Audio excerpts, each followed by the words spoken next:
नमस्कार साथियों, वेदांत क्लासेस के YouTube चैनल पर आपका हार्दिक स्वागत, अभिनंदन। साथियों, आज है गुरु पूर्णिमा और गुरु पूर्णिमा की आप सभी साथियों को, सभी विद्यार्थियों को बहुत-बहुत बधाई, शुभकामनाएं। विद्यार्थियों, आज हमने जो शुरू किया है, वो करंट जीके की जो सीरीज है, उसको चलाने के लिए प्रयासरत हैं हम और उसको शुरू कर दिया है आज। और आज है विद्यार्थियों 21 जुलाई और 21 जुलाई को लेकर जितने भी करंट फैक्ट बनते हैं उसके ऊपर हम चर्चा कर लेते हैं। और आज का जो पहला सवाल है विद्यार्थियों, पहला सवाल क्या है आपको स्पष्ट दिख गया होगा। पहला सवाल है, गेवरा कोयला खदान कहाँ स्थित है?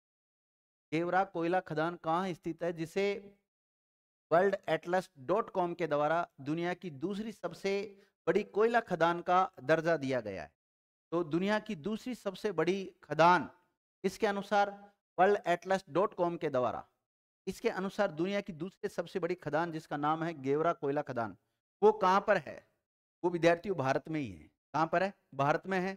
और भारत में वेस्ट बंगाल में है, उड़ीसा में है, छत्तीसगढ़ में है या झारखंड में है? तो कहाँ पर है विद्यार्थियों? वो छत्तीसगढ़ में। अभी हाल ही में इसके द्वारा एक रिपोर्ट जारी की गई विद्यार्थियों, उसमें भारत की जो छत्तीसगढ़ की 2 खदानें हैं उनको टॉप 10 में शामिल किया गया है। कितने में शामिल किया गया है? टॉप 10 में शामिल किया गया है। इनका नाम बता देता हूँ। एक तो गेवरा खदान है और एक कुसमुंडा खदान है। कुसमुंडा की ऑल ओवर रैंकिंग देखें तो चौथे नंबर पर है और गेवरा खदान की बात करें तो इसका दूसरा स्थान है। लेकिन विश्व में अगर इसके अनुसार देखें कि सबसे बड़ी खदान कौन सी है, तो ब्लैक थंडर खदान है। कौन सी है? ब्लैक थंडर है।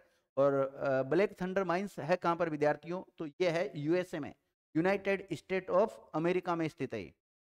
अ, अगर इससे कोयले से संबंधित कुछ और एक्स्ट्रा फैक्ट अगर हम जानना चाहें विद्यार्थियों, देखो आपसे पूछा जाए दुनिया में सबसे ज्यादा कोयले का उत्पादक देश कौन सा है, तो वो है चाइना।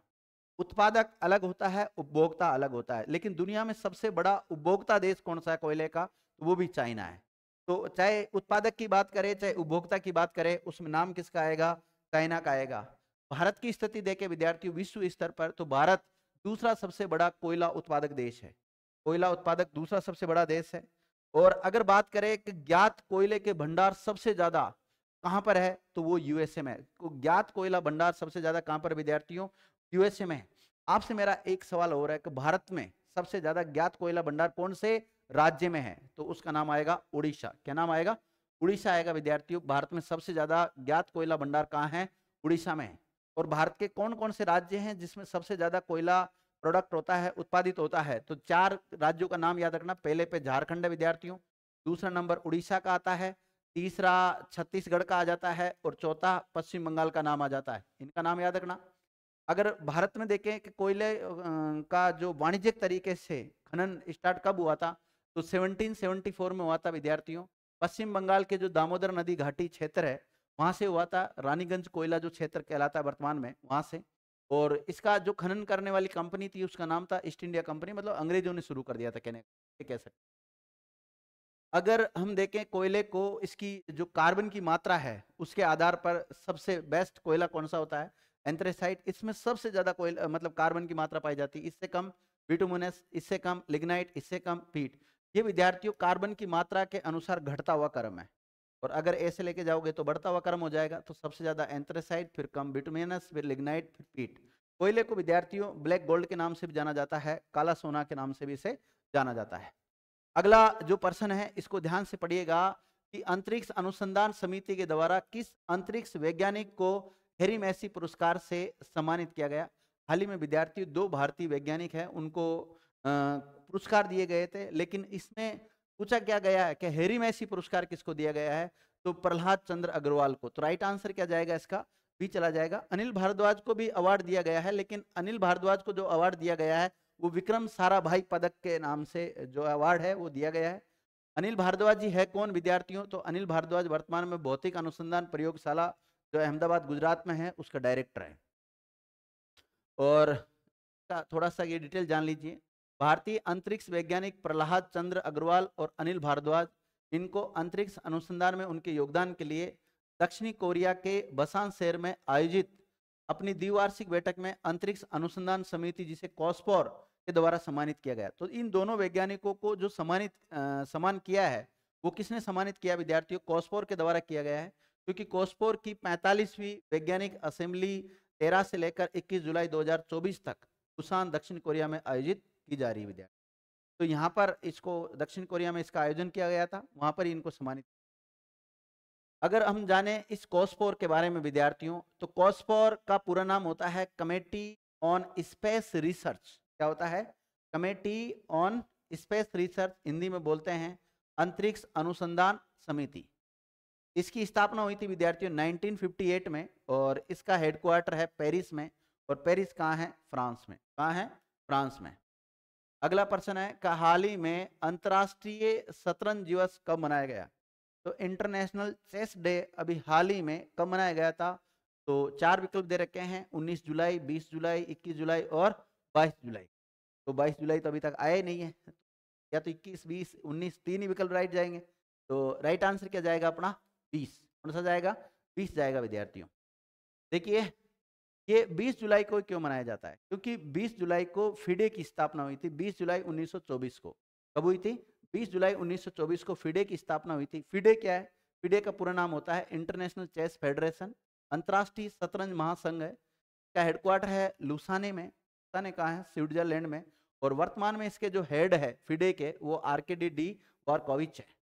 इसलिए प्रतिवर्ष मनाया जाता है क्योंकि फिडे की स्थापना हुई थी। अगला प्रश्न है कि हाल ही में दूसरे एशिया प्रशांत मंत्री स्तरीय सम्मेलन एपेक की मेजबानी कौन सा देश करेगा? दक्षिण कोरिया, चाइना, या फिर थाईलैंड, या फिर इंडिया? तो विद्यार्थियों, भारत के द्वारा इसकी मेजबानी की जाएगी। चौथे नंबर का प्रश्न का राइट आंसर क्या चला जाएगा? 4D। 11 और 12 सितंबर को नागरिक विमानन पर दूसरे एशिया प्रशांत मंत्री सम्मेलन की मेजबानी करेगा। इस सम्मेलन में भारत सरकार और अंतर्राष्ट्रीय नागरिक विमान संगठन यानी कि ICAO, International Civil Aviation Organization, Asia प्रशांत के द्वारा संयुक्त रूप से आयोजित की जाएगी विद्यार्थी। ठीक है, अब ये ICAO आया है, इसके बारे में भी कुछ स्टैटिस्टिक्स पॉइंट जान लेते हैं। इसका पूरा नाम क्या होता है? तो इसका पूरा नाम होता है इंटरनेशनल सिविल एविएशन ऑर्गेनाइजेशन। इसकी स्थापना हुई थी 1947 में। इसका हेडक्वार्टर है कनाडा में, मॉन्ट्रियल में। और इसके वर्तमान में सेक्रेटरी जनरल कौन है? John Carlos. और इसके सदस्य देशों की संख्या कितनी है? 198। कितनी है?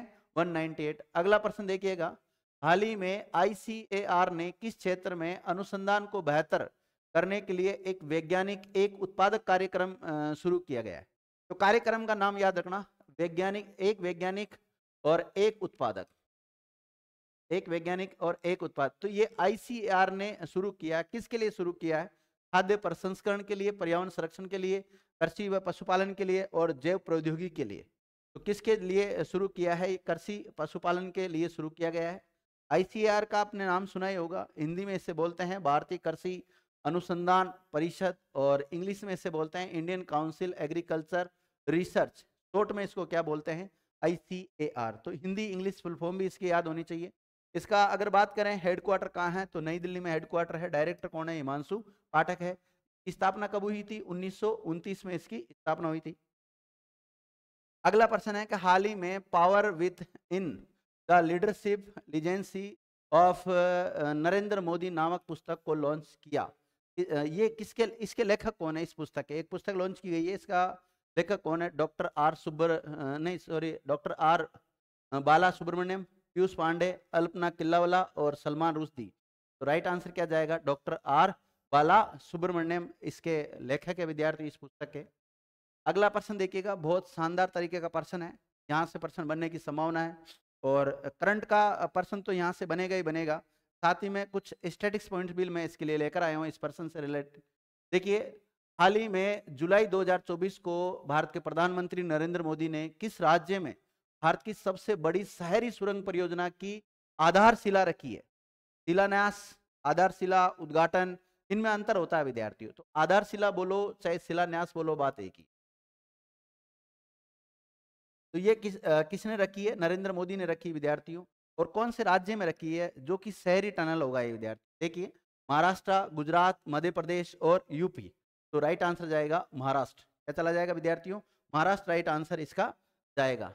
देखिए, प्रधानमंत्री नरेंद्र मोदी ने मुंबई में, महाराष्ट्र में कहां पर? मुंबई में भारत की सबसे लंबी और बड़ी शहरी सुरंग परियोजना की नींव रख दी है। इसका नाम है ठाणे बोरीवली ट्विन टनल। क्या नाम है? Thane Borivali twin tunnel. तो विद्यार्थी स्पष्ट हो रहा है इससे तो कहाँ से कहाँ तक है ये? ठाणे से लेकर बोरीवली तक है। और ठाणे का नाम तो आपने सुना भी होगा, हिस्ट्री में भी आप सुनते हैं ठाणे का नाम। और इसकी जो लंबाई बताई जा रही है वो 11.8 किलोमीटर यानी लगभग 12 किलोमीटर बताई जा रही है। और कौन से मार्ग में है ये? ठाणे से बोरीवली राष्ट्रीय मार्ग में है और ठाणे से बोरीवली को जोड़ती है और राष्ट्रीय राजमार्ग 8 तक जाएगी। और अनुमानित लागत मतलब इस टनल को बनाने में कितना पैसा लगेगा? तो 16,000 करोड़ के आसपास, अगर प्रॉपर देके 16,600 करोड़ रुपए लगने की इसमें संभावना है। इसमें विद्यार्थियों ऑपरेशन लेन की संख्या 2 होगी और इमरजेंसी लेन भी होगी, और वो कितनी होगी? 1। यात्रा में कितना समय बचेगा हमारे यात्रियों का? तो 1 घंटे से ज्यादा का समय बच जाएगा इसमें, और इससे 12 मिनट में पूरी यात्रा हो जाएगी। जो पहले ज्यादा समय लगता था ना, उसमें मात्र 12 मिनट में यात्रा कंप्लीट कर लेंगे। कार्बन उत्सर्जन में भी कमी आने की संभावना बताई जा रही है कि इससे कार्बन उत्सर्जन भी कम होगा। 1,50,000 मीट्रिक टन प्रतिवर्ष कार्बन उत्सर्जन में कमी आएगी। और अभी इसकी शुरुआत की गई है, इसका एक प्रकार से शिलान्यास किया गया है, नींव रखी गई है। ये कंप्लीट होने का जो लक्ष्य रखा गया है वो 2028 रखा गया है। अभी 2024 चल रहा है, 28 तक ये कंप्लीट हो जाएगी। इसी प्रकार जो इसकी निर्माता है, इसका कौन निर्माण करवा रहा है? तो मुंबई महानगर क्षेत्र विकास प्राधिकरण MMRDA के द्वारा इसका निर्माण करवाया जा रहा है विद्यार्थियों। टनल का निर्माण कहां पर किया जा रहा है? तो संजय गांधी नेशनल जो पार्क है उसके नीचे किया जा रहा है। संजय गांधी नेशनल पार्क, देखो प्रश्न ये भी बन सकता है संजय गांधी नेशनल पार्क कहाँ है? तो यह है विद्यार्थी मुंबई में, महाराष्ट्र में। और इस टनल, इस पार्क के अंडर नीचे क्या बनाया जा रहा है विद्यार्थियों? ये टनल बनाई जा रही है, ये सुरंग बनाई जा रही है। अब भारत में कई सुरंग से है, उससे रिलेटेड जो पर्सन बनने की संभावना होती है, स्टैटिक जीके है, इसको नोट कर लेना। यहाँ से पर्सन बनने की पूरी पूरी संभावना विद्यार्थियों। देखिए, भारत का सबसे लंबा डबल डेकर पुल का पूछा जाए तो भारत का सबसे लंबा डबल डेकर पुल कहाँ है? तो वो है नागपुर में। कहाँ पर है? नागपुर में। और नागपुर कहाँ स्थित है? महाराष्ट्र में। अगर पूछा जाए भारत का पहला केबल रेल पुल कहाँ पर है? तो यह है अंजीखड पुल है, उसका नाम जम्मू कश्मीर में है विद्यार्थियों। और भारत का सबसे लंबा नदी पुल, भारत का सबसे लंबा नदी पुल जिसका नाम है डॉक्टर भूपेन हजारिका या डोला सदिया ब्रिज के नाम से जाना जाता है, असम में है। इसकी लंबाई ये 9.15 किलोमीटर की है, 9.15 किलोमीटर विद्यार्थियों। और ये असम और अरुणाचल प्रदेश को जोड़ने का काम करता है। कई प्रकार के प्रश्न बन सकते हैं। डॉक्टर भूपेन हजारिका जो ब्रिज है वो कौन से 2 राज्यों को जोड़ने का काम करता है? असम और अरुणाचल प्रदेश को। इसी प्रकार दुनिया का सबसे लंबा कांच का पुल कहाँ है विद्यार्थियों? दुनिया का सबसे बड़ा कांच से बना हुआ पुल कहाँ है? वियतनाम में है, जिसे व्हाइट ड्रैगन के नाम से जाना जाता है। 632 मीटर इसकी लंबाई है। और भारत का सबसे बड़ा स्काई पुल कहाँ है? वो है तमिलनाडु में, 570 मीटर लंबा है। दुनिया की सबसे ऊंचा, दुनिया का सबसे ऊंचा ब्रिज कहां पर बन रहा है? तो वो बन रहा है जम्मू कश्मीर में। और ये एक रेल ब्रिज है विद्यार्थियों। इसे चेनाब नदी के ऊपर बनाया जा रहा है। 359 मीटर की ऊंचाई पर है और इसकी लंबाई कितनी है? 1315 मीटर है विद्यार्थियों। दुनिया का सबसे लंबा प्लेटफॉर्म कहाँ है? कर्नाटक के हुबली रेलवे स्टेशन में, श्री सिद्धरुद्रा स्वामीजी रेलवे स्टेशन के नाम से जाना जाता है। इसकी लंबाई है 1507 मीटर। कितनी है? 1507 मीटर है। और देश का सबसे लंबा सी ब्रिज कौन सा है? तो महाराष्ट्र अटल सेतु है विद्यार्थियों। लंबाई है 21.8 किलोमीटर। मोदी जी ने जम्मू में भारत की सबसे लंबी रेलवे सुरंग का भी उद्घाटन किया है, इसका नाम है T50। इसकी लंबाई है 12.77 किलोमीटर। और भारत की सबसे लंबी रोड टनल कौन सी है? चेनानी नासरी सुरंग है, जिसे डॉक्टर श्यामा प्रसाद मुखर्जी के नाम से जाना जाता है। 9.2 किलोमीटर। बहुत इंपॉर्टेंट है, कई बार सवाल आ चुका है यहाँ से। हिमाचल प्रदेश में भी विद्यार्थियों एक अटल सुरंग बनाई जा रही है, वो है उसका कितना है? 9.02 किलोमीटर है। देश का सबसे लंबा केबल आधारित पुल सुदर्शन सेतु कहाँ है? गुजरात के द्वारका में। लंबाई है इसकी 2.32 किलोमीटर है। और ये ओखा से बेट को जोड़ता है। किसको जोड़ता है? ओखा से बेट को जोड़ता है। आगे देखिए, मोदी ने अरुणाचल प्रदेश के पश्चिमी कोमेक जिले में सेला टनल का उद्घाटन किया। ये दुनिया की सबसे लंबी 2 लेन वाली टनल है, इसका भी ध्यान रखना आप। यूपी का पहला ग्लास स्काई वॉक ब्रिज का नाम क्या है? इसका नाम विद्यार्थियों चित्रकूट में है और तुलसी या सबरी जलप्रपात पर बनकर तैयार किया गया है इसको। और श्री राम के धनुष और बाण के आकार में है, तो यूपी में है ये। और दुनिया का सबसे लंबा पैदल सस्पेंशन ब्रिज कहाँ है? अंगरी में है। लंबाई 800 मीटर है। और नाम क्या है इसका, ब्रिज ऑफ नेशनल यूनिटी। तो इन सभी जो फैक्ट बताए मैंने आपको स्टैटिक जीके के, ये सारे फैक्ट भी आप याद कर लेना विद्यार्थियों। किसी न किसी एग्जाम में ये सारे सवाल आपको दस्तक देने वाले हैं, या किसी न किसी एग्जाम में यहाँ से प्रश्न बन चुके हैं, उन सभी फैक्ट को मैं लेकर आ जाता हूँ। हाल ही में फीफा रैंकिंग में भारतीय पुरुष टीम किस स्थान पर है? बताओ कौन से स्थान पर है विद्यार्थियों? 121, 122, 123, 124। तो विद्यार्थियों भारत की जो पुरुष फुटबॉल टीम है उसकी स्थिति थोड़ी खराब हो गई है, 124 नंबर पे आ चुकी है ऑल ओवर में। पिछली बार जब जून में रैंकिंग जारी की गई थी तो वो 121वें नंबर पर थी। आगे और कुछ स्टैटिक पॉइंट जानते हैं। भारतीय मेंस फुटबॉल टीम जून में जारी की गई फीफा रैंकिंग में कौन से नंबर पे थी? 121वीं रैंक थी भारत की, लेकिन अब कौन सी है? 124 है। और आने वाले समय में मुझे ऐसा लगता है कि और भी भारत की रैंक गिरने वाली है। देखिए, प्रथम स्थान किसका है? तो अर्जेंटीना का है, दूसरा फ्रांस का है, तीसरा स्पेन का है, और भारत का कौन सा विद्यार्थियों? 124वां है। हाल ही में अमेरिका में भारत के नए राजदूत कौन बने? भारत के राजदूत अमेरिका में किसको बनाया गया विद्यार्थियों? तो वो बना दिया गया है डॉक्टर BN गंगाधर को, रजत शर्मा को, रॉबर्ट जे रवि को और विनय मोहन क्वात्रा को। तो विनय मोहन क्वात्रा अमेरिका में भारत के राजदूत होंगे विद्यार्थियों। ये किसके स्थान पर आए हैं? तरनजीत सिंह संधू के स्थान पर इनको बनाया गया है। और इसी प्रकार अगर बात करें विनय कुमार कहाँ के राजदूत है? तो ये रशिया में भारत के राजदूत कौन है? उनका नाम विनय कुमार है। और अमेरिका में कौन है? विनय मोहन क्वात्रा। दोनों नाम आपको कंफ्यूज कर सकते हैं, थोड़ा ध्यान रखना। और भारत के विदेश सचिव का नाम क्या है? विक्रम मिश्री है। और इस विकल्प में एक नाम आया विद्यार्थी, रॉबर्ट जे रवि। तो रॉबर्ट जे रवि कौन है? BSNL के नए विद्यार्थियों चीफ मैनेजिंग डायरेक्टर है। अभी थोड़े समय पहले बनाया गया था इनको। और डॉक्टर BN गंगाधर क्या विद्यार्थियों? तो डॉक्टर BN गंगाधर राष्ट्रीय चिकित्सा आयोग के अध्यक्ष। राष्ट्रीय चिकित्सा आयोग के अध्यक्ष पूछा जाए आपसे तो वो कौन है? डॉक्टर BN गंगाधर है। अगला प्रश्न देखिएगा, बहुत शानदार है। Wings to our hopes volume first पुस्तक अभी लॉन्च की गई है, इसका संबंध किससे है? भारत के प्रधानमंत्री नरेंद्र मोदी से, गृह मंत्री अमित शाह से है, और उप राष्ट्रपति जगदीप धनखड़ से है, या राष्ट्रपति द्रौपदी मुर्मू से है? तो बताओ विद्यार्थियों किससे संबंध है इनका? द्रौपदी मुर्मू से। द्रौपदी मुर्मू के एक ईयर में जो 75 भाषण दिए थे, प्रमुख भाषण थे, उनमें से 75 भाषणों का संग्रह है इस पुस्तक में। और इसे हिंदी और अंग्रेजी दोनों भाषाओं में लॉन्च किया है। और इसको लॉन्च करने वाले कौन है?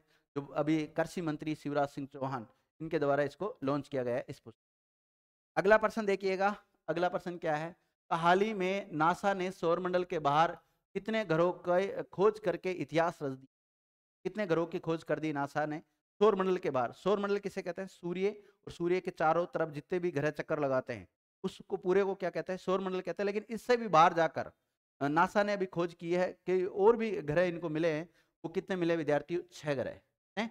6। ये जो एक्सोप्लैनेट है इनकी संख्या भी 6 बताई गई है। HD 36384b। हालांकि नाम याद रखना कोई जरूर नहीं है, लेकिन विद्यार्थियों देखो आजकल एग्जाम का पैटर्न चेंज हो, हमारे एग्जाम में ऐसे ऐसे सवाल आते हैं जो एग्जामिनर चाहता है ये गलत करें। अगर आपको 100% आता है तो कर देना, नहीं तो छोड़ देना, कोई दिक्कत नहीं है। जब आपसे नहीं आ रहा तो दूसरे से भी नहीं आ रहा। बाकी कोशिश करें आप इनको याद करने की। 6 कौन कौन से? HD 36384b और TOI 198b, TOI 2095b, TOI 2095c और TOI 4860b और MWC 758c। ये 6 है विद्यार्थी, इनकी अभी हाल ही में खोज की गई है। इसमें से HD 36385b एक सुपर जुपिटर है जो कि सूर्य के आकार से 40 गुना बड़ा है विद्यार्थियों। ये किससे? सूर्य से भी बड़ा है। और सूर्य से कितना गुना बड़ा है? 40 गुना बड़ा है। और ये एक स्टार है विद्यार्थियों जिसकी परिक्रमा करता है, जिसका नाम है M जॉइंट स्टार। इसके चारों ओर चक्कर लगाता है, जैसे हमें सौर परिवार में देखा होगा सूर्य के चारों ओर चक्कर लगाते हैं। इसी प्रकार विद्यार्थियों M जॉइंट स्टार की परिक्रमा करता है कौन सा? HD 36384b। और ये सूर्य से 40 गुना बड़ा है। अब तक कितने एक्सो प्लेनेट खोजे गए विद्यार्थियों? 5502 की खोज हो चुकी। और ये जितने भी खोजे गए हैं ये बाहर मतलब सौर मंडल से बाहर है। तो अभी 6 की ओर खोज कर दी है नासा के द्वारा। अगला प्रश्न देखिएगा, हाल ही में किस राज्य में चांदीपुरा वायरस के 14 संदिग्ध मामले दर्ज किए गए हैं। विद्यार्थी, बहुत खतरनाक वायरस फैल रहा है, बहुत तेजी से फैल रहा है। जैसे कोरोना फैल रहा था ना पहले, कोरोना भी कितना खतरनाक वायरस था विद्यार्थियों, तो इसी प्रकार जो अब फैल रहा है उसका नाम है चांदीपुरा वायरस है।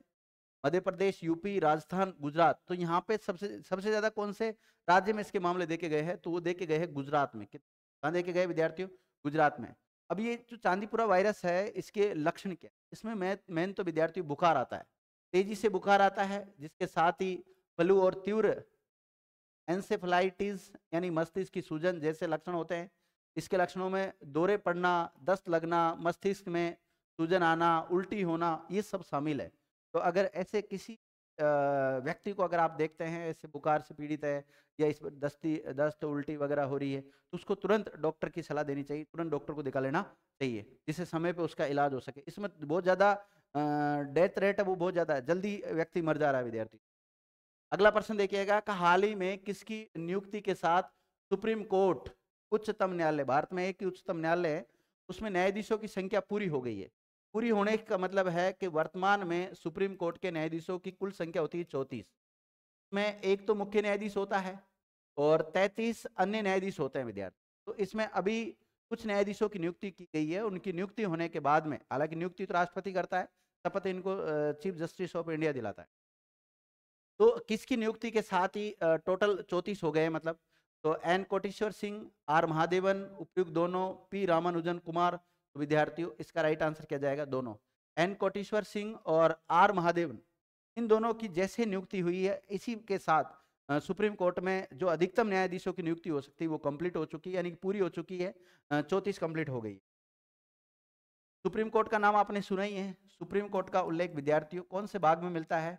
तो इंडियन कॉन्स्टिट्यूशन के भाग 5 में मिलता है। आर्टिकल पूछे जाए आपसे तो 124 से लेकर 147 तक आपको सुप्रीम कोर्ट के बारे में उल्लेख मिलेगा। और जब हम पॉलिटिकल साइंस पढ़ते हैं तो उस समय इसके बारे में हम चर्चा भी करते हैं। सुप्रीम कोर्ट बड़ा डिटेल से पढ़ा रखा है, लेकिन यह करंट को लेकर जितने भी फैक्ट बनते हैं उनकी चर्चा कर लें। दोनों के शामिल होते कुल न्यायाधीशों की संख्या कितनी हो गई? 34 हो गई है। एन कोटेश्वर सिंह ये जम्मू कश्मीर हाई कोर्ट के मुख्य न्यायाधीश से पदोन्नत हुए हैं विद्यार्थियों। मणिपुर से सुप्रीम कोर्ट में पदोन्नत होने वाले ये पहले न्यायाधीश है। Justice R Mahadevan Madras high court के कार्यवाहक चीफ जस्टिस रहे हैं।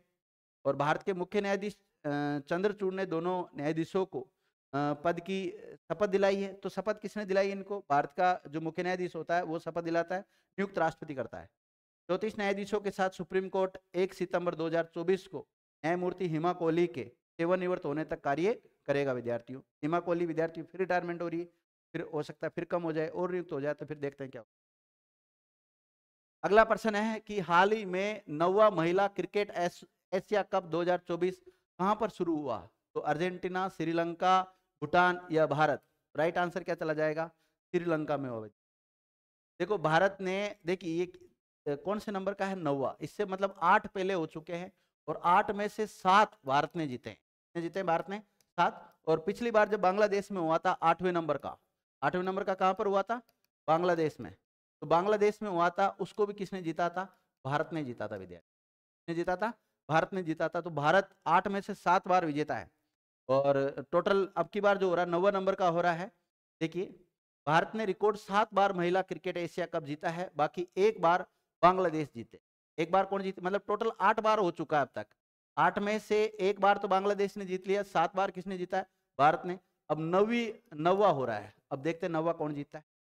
9वां महिला एशिया कप T20 प्रारूप में आयोजित किया जा रहा है और फाइनल सहित सभी मैच 19 से लेकर 28 जुलाई 2024 तक दाम्बुला के रंगीरी दाम्बुला इंटरनेशनल स्टेडियम में खेले जाएंगे विद्यार्थियों। कहां पर? श्रीलंका में। अब देखते हैं कौन जीतता है।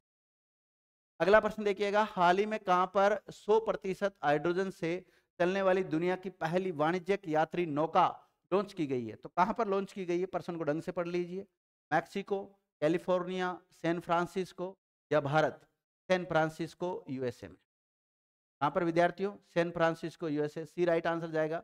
हाइड्रोजन को विद्यार्थी भविष्य का ईंधन भी कहते हैं और MBC चेंज इसका नाम रखा गया है इस बोट का। यात्री क्षमता इसमें 75 है और इसको सैन फ्रांसिस्को फेरी बिल्डिंग से लॉन्च किया है और ये एक पायलट प्रोजेक्ट के तहत इसको शुरू किया गया है और 6 महीने तक फ्री सेवा देगा विद्यार्थी। हाल ही में चेन्नई सुपर किंग, हाल ही में चेन्नई सुपर किंग ने कहाँ पर तीसरा सुपर किंग्स एकेडमी शुरू की है? सिडनी, ढाका, दुबई या मास्को? देखो, रशिया की राजधानी क्या है? मास्को है। यूए, दुबई कहाँ पड़ता है? यूएई में। ढाका कहाँ है? बांग्लादेश में। सिडनी कहाँ है? ऑस्ट्रेलिया। तो ऑस्ट्रेलिया कहाँ पर विद्यार्थियों? ऑस्ट्रेलिया।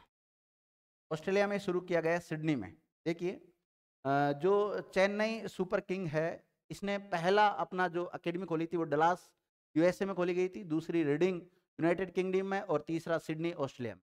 सिडनी ओलंपिक पार्क में क्रिकेट सेंटर में स्थित ये एकेडमी लड़कों और लड़कियों के लिए वर्ष भर आउटडोर इंडोर प्रशिक्षण प्रदान करने का काम करेगी। चेन्नई सुपर किंग्स यानी कि सीएसके के कैप्टन ऋतुराज गायकवाड़, मालिक कौन है? Chennai super Kings cricket limited, और कोच कौन है इसके? स्टीफन फ्लोमिंग है विद्यार्थी। अगला प्रश्न को देखिएगा, हाल ही में किसने ESPY में सेवा के लिए पैट टिलमैन पुरस्कार 2024 प्राप्त किया है? Prince Harry, Prince Charles, Prince George या उपर्युक्त सभी? विद्यार्थियों, तो इसका राइट आंसर क्या जाएगा? प्रिंस हैरी चला जाएगा। देखिए, ये जो नाम आया है यहाँ पे ESPN, इसके द्वारा इस अवार्ड को 1993 से दिया जा रहा है, और ये वार्षिक अमेरिकी पुरस्कार है। ESPY का पूरा नाम होता है excellence in sports performance yearly awards, ये इसका पूरा नाम होता है। तो ये अभी हाल ही में किसको मिला है? प्रिंस हैरी को मिला विद्यार्थी, तो मिला है प्रिंस हैरी को मिला है। अगला प्रश्न देखिएगा, हाल ही में किसके द्वारा विश्व का पहला जैव विविधता बॉन्ड लॉन्च किया गया है? जैव विविधता बॉन्ड किसके द्वारा लॉन्च किया गया है? तो चार विकल्प दे रखे हैं, BBVA और IFC और उपयुक्त दोनों, या ADB। तो BBVA और IFC इसके द्वारा ये अभी हाल ही में शुरू किया गया है। तो राइट आंसर क्या जाएगा इसका? ये जाएगा उपयुक्त दोनों। देखिएगा, BBVA कोलंबिया और IFC विश्व का पहला जैव विविधता बॉन्ड लॉन्च करने वाली बन गई है। स्पेन की बहुराष्ट्रीय वित्तीय सेवा कंपनी BBVA क्या है? स्पेन की एक कंपनी विद्यार्थियों, और बहुराष्ट्रीय वित्तीय सेवा कंपनी है, और विश्व बैंक समूह के सदस्य इंटरनेशनल फाइनेंस कोऑपरेशन यानी कि IFC ने वनीकरण, पुनर्जीवी कृषि और वन्यजीव आवास बहाली परियोजना के वित्त पोषित करने के लिए 70 मिलियन अमेरिकन डॉलर जैव विविधता बॉन्ड की पहली किस्त 15 मिलियन अमेरिकन डॉलर जारी की। उनका उद्देश्य जैव विविधता संरक्षण के लिए पात्रता मानदंड और रिपोर्टिंग संकेतक स्थापित करना है विद्यार्थी। आज का मोटिवेशनल कोड देखिएगा विद्यार्थियों, क्या है कि नजर को बदलो तो नजारे बदल जाते हैं, और सोच को बदलो तो सितारे बदल जाते हैं। कश्तियां बदलने की जरूरत नहीं है, दिशाओं को बदलो तो किनारे खुद ब खुद बदल जाते हैं। इसी मोटिवेशनल कोड के साथ आज की करंट क्लास को यहीं विराम देते हैं साथियों। थैंक यू मित्रों।